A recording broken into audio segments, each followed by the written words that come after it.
आणि पुरात अडकलेल्यांचं दोरीच्या साहाय्याने बचाव कार्य सुरू करण्यात आले हिंगोलीमध्ये।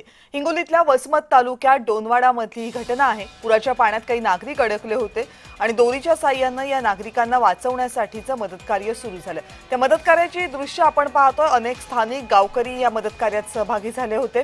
नद्यांना मोठा पूर आलाय, पाण्याचा प्रवाह मोठा आहे, वेग जास्त आहे पाण्याला आणि त्यामुळे अडकलेल्या नागरिकांना बाहेर काढण्यासाठीचे प्रयत्न सुरू आहेत। दोरीच्या साहाय्याने या सगळ्या नागरिकांना बाहेर काढण्यासाठीचे प्रयत्न सुरू करण्यात आले। यामध्ये बऱ्याच मोठ्या प्रमाणात महिलांनाही बाहेर काढण्यात आले। वसमत तालुक्यातल्या डोनवाडा इथली ही दृश्य आहेत हिंगोली जिल्ह्यातली। गावकऱ्यांनीच नागरिकांना पुराच्या पाण्यातून दोरीच्या साहाय्याने सुखरूपपणे बाहेर काढलं। खरं तर हे सगळे नागरिक अंत्यविधीच्या एका कार्यक्रमासाठी गेले होते आणि तिथून परत येत असताना अचानकपणे वाटेत मोठा पूर आला आणि त्यामुळे सगळ्यांना बाहेर काढणं हे कठीण जात होतं। गावकऱ्यांनी मग दोरीचा आधार घेतला आणि मग या सगळ्या नागरिकांना बाहेर काढलं।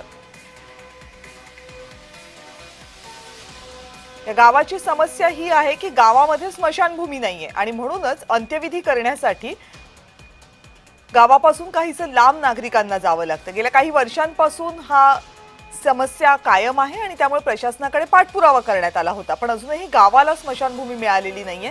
त्याचा फटका या पुरामध्ये मात्र चांगलाच मोठा बसला।